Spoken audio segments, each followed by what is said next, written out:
Le doy la bienvenida a nuestro colaborador, Gerardo Esquivel, economista, profesor del Colegio de México. ¿Cómo estás, Gerardo? Bien, Leo, muchas gracias. Oye, pues te leí ayer en Milenio y me pareció muy interesante. Dije, tiene que venir Gerardo a hablar de esto, el impacto de las reformas sobre la economía, ¿no?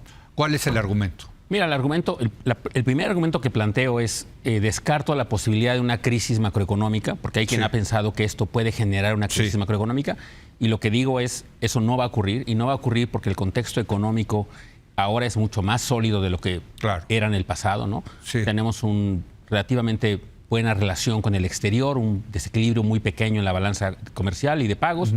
Tenemos finanzas públicas dentro de lo que cabe, bien, digamos, este año sabemos que es un déficit alto, pero dentro de todo es manejable. Y luego tenemos un tipo de cambio flexible que permite absorber los choques. Entonces eso hace que no seamos propensos a una crisis macroeconómica como las que tuvimos en el pasado. Ese es lo primero que digo, ¿no? Eso lo descarto. Pero luego digo que sí va a haber impactos económicos, y lo que digo es va a haber impactos de muy corto plazo o inmediatos, como se le llamo, y luego de mediano y largo plazo. ¿Cuáles? A ver, primero define las reformas. Reformas es como la judicial que se está aprobando ahorita en De hecho, solo hablo de dos reformas que son las dos, creo que yo, más controversiales y las que pueden tener un impacto económico importante, que son la reforma al Poder Judicial y la posible desaparición de los órganos autónomos. Incluyendo la Comisión de Competencia Económica. El INAI. El INAI, sí.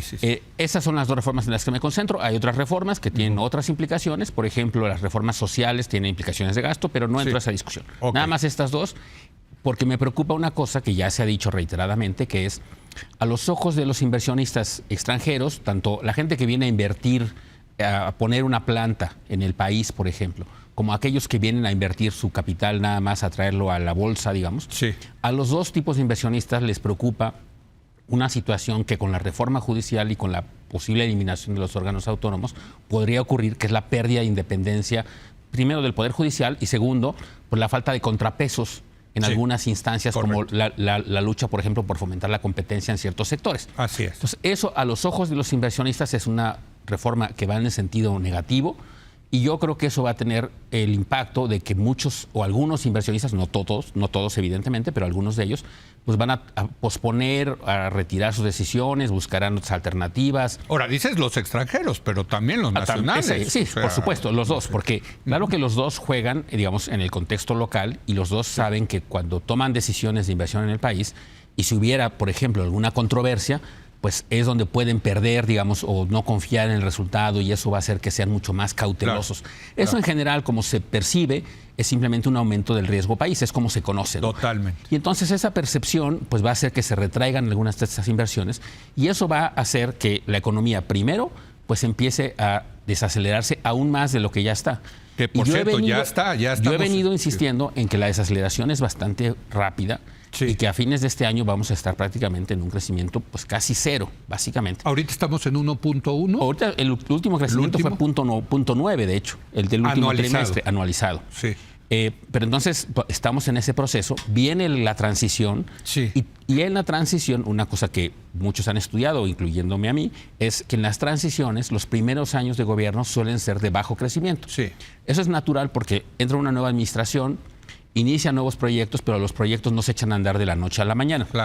Toma tiempo en que se empiecen a gastar los recursos, a desarrollar las inversiones, en fin. Entonces, vamos a llegar a la transición de gobierno con una desaceleración, y luego viene el cambio que se asienta todavía más la economía. Entonces, yo creo que eso le puede perjudicar a la economía el primer año.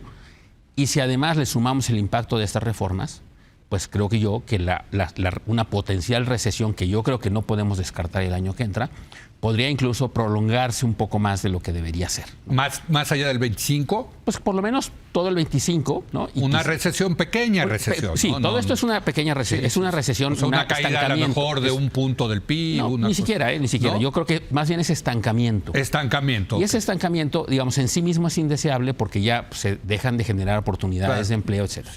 Pero luego en el mediano y largo plazo, pues cuando la inversión empiece a desacelerarse, a caer, porque la gente no va a querer invertir, y muchos que hubieran venido al país con la relocalización de actividades o el nearshoring, como se le conoce, pues ya no van a venir. Y entonces eso va a empezar a tener efectos en el largo plazo en el crecimiento del país. Digamos, esta era nuestra gran oportunidad que se nos presentó en décadas, que era la tomamos ahorita, generamos las condiciones propicias para el crecimiento y la inversión y el desarrollo, que iba a traer oportunidades de empleo.